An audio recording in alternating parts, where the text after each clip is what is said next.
Senator, always fantastic to see you. Oh, the chest clutching of the Democrats are going to protect our norms and values and institutions. Senator, their grandiosity is a giveaway. Their highfalutin, pretentious puffery tells all of us that they are deeply afraid, the Democrats and their bureaucrat brethren, that Musk and Vivek and President Trump's incoming administration is going to do a clear cut of these institutions and all of the malfeasance that they're up to. Well, Dagan, it's more fear-mongering that the Democrats put out there. I mean, there was a gentleman, I couldn't see who it was because I just have you in my earpiece, and it said that there's no grounds for getting rid of them getting rid of agencies inside the Constitution. They're still going to uphold the Constitution. I'm like, well, there's actually no agency mentioned inside the Constitution either. In fact, some people would argue these agencies are unconstitutional because a lot of these regulations should fall solely into the hands of the state. The fact is, we're running right now a deficit of $1.8 trillion a year. We have now debt payments because we have $36 trillion in debt.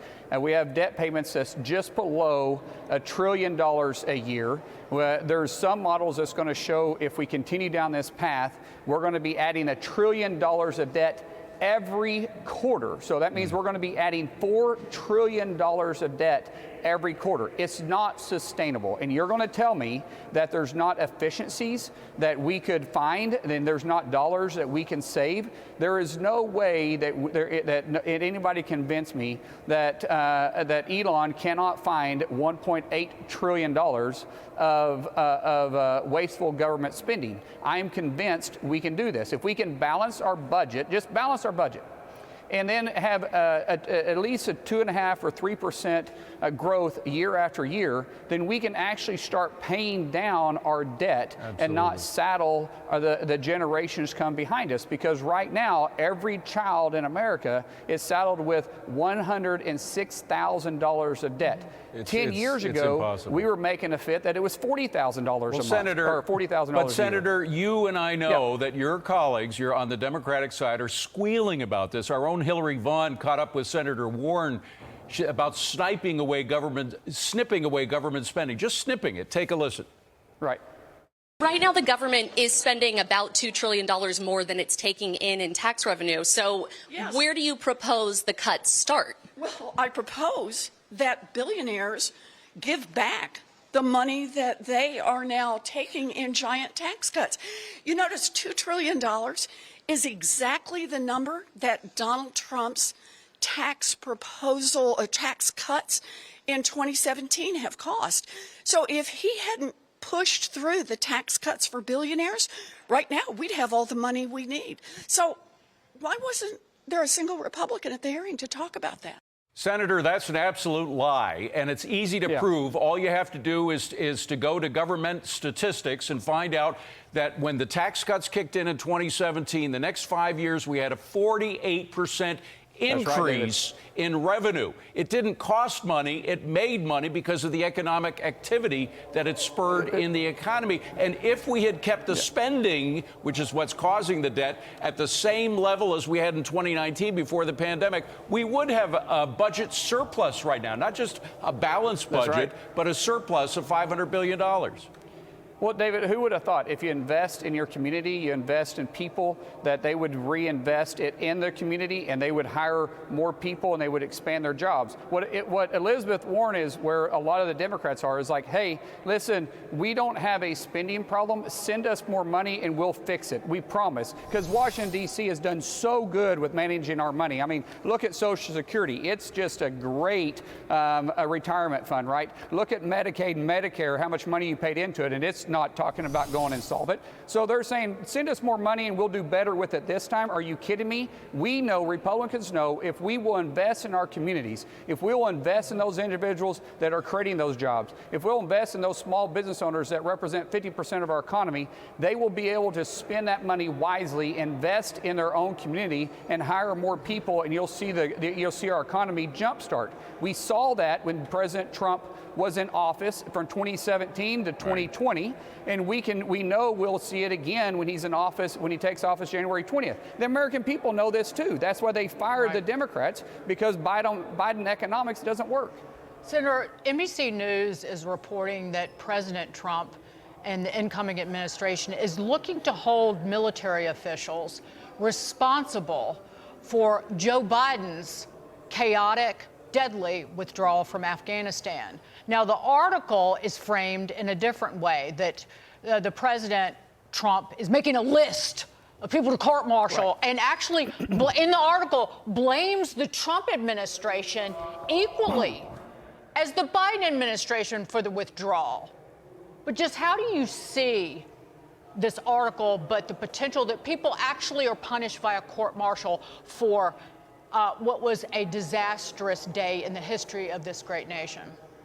Well, unfortunately, the Biden administration has held no one accountable. And it's not just people in the military. Secretary Blinken and those underneath him need to be held accountable too. Remember, it was Ambassador Promogine of Tajikistan, when I was over there with my group getting Americans out that the Biden administration left behind, told me, quote, when we had 4 Americans at the Panjshir Bridge in Afghanistan trying to get into Tajikistan, that he was instructed by Washington not to assist me in any way. Now, I'm a seated member of Congress working to get Americans out of Afghanistan that they left behind, and he was instructed not to assist us in any way. There needs to be a strong look into what took place, and those at fault should be held accountable. I thank the Lord, and I promise you, everyone that served in Afghanistan, all those men and women in uniform right now, want to understand what went wrong so we never repeat it. Well, Senator, there are a lot of men and women and their families who are in the military right now who are very concerned about what's happening in Europe and what the Biden administration is doing. They are ratcheting up the tension in the conflict between Ukraine and Russia by sending long-range missiles into the Ukraine that would go deep inside of Russia, by also sending in these landmines. Does it concern you that Biden is widening the war leading into the transition to President Trump? Yeah, I am, David, I am so past being concerned with the Biden administration at this point, because But they still have power, and they're using it to widen that war, Senator. Yeah, what we need to do is hurry up and get President Trump sworn in office January 20th. Like, I want to push fast forward on these next few weeks so we can put Trump in office so he can help negotiate an end to that war, because it should never have taken place, and it would have never taken place. So nothing that the Biden administration does at this point surprises me, because they continuously make bad decisions for America's best interests, and that's why we need to put America first and get an end to these wars when President Trump comes into office. Before we go, Senator, Matt Gaetz, the President Trump's nominee to be the Attorney General, was meeting with senators on Capitol Hill today, escorted by the Vice President-elect J.D. Vance. And there are reports that Pete Hegseth, our former colleague, the nominee for Secretary of Defense, will also be making the rounds. Just what's the vibe among the Republican senators about their potential, going through and eventually being voted on? Like, what kind of the reaction that you're hearing? You know, I think most people are keeping a pretty open mind to most of the nominees, with the exception of really Matt Gaetz. I think that's a very hard hill to climb for Matt to get confirmed. I think Pete has some questions to ask or answer. There's been some issues come up with what happened in 2017, or what did or didn't happen. I think if he can get past that hurdle, we'll see Pete as a Secretary of Defense. I believe Bobby Kennedy will get confirmed as Secretary of HHS, and I believe Tulsi has a really good shot of being confirmed as DNI. I think the biggest hurdle, though, will be Matt Gaetz. Okay. Well, if 3 or more senators from the GOP side say no to Matt Gaetz, he won't make it. The same is true for all of the nominees. That's your margin of error there. But Matt's got, Matt didn't do himself any favors when he was in the House. He made a lot of enemies and accused a lot of people of doing a lot of stuff that wasn't true. and maybe Matt can come past and work past all that. You know, there's no question that Matt and I have had very public, strong opinions about each other. But I have said from the beginning that out of respect for President Trump, I'll keep an open mind moving forward. But he's still got to come up here and sell himself. It's not a matter of putting yeses on the board for him. It's a matter of keeping no's from going up. Did he change any minds today, you think?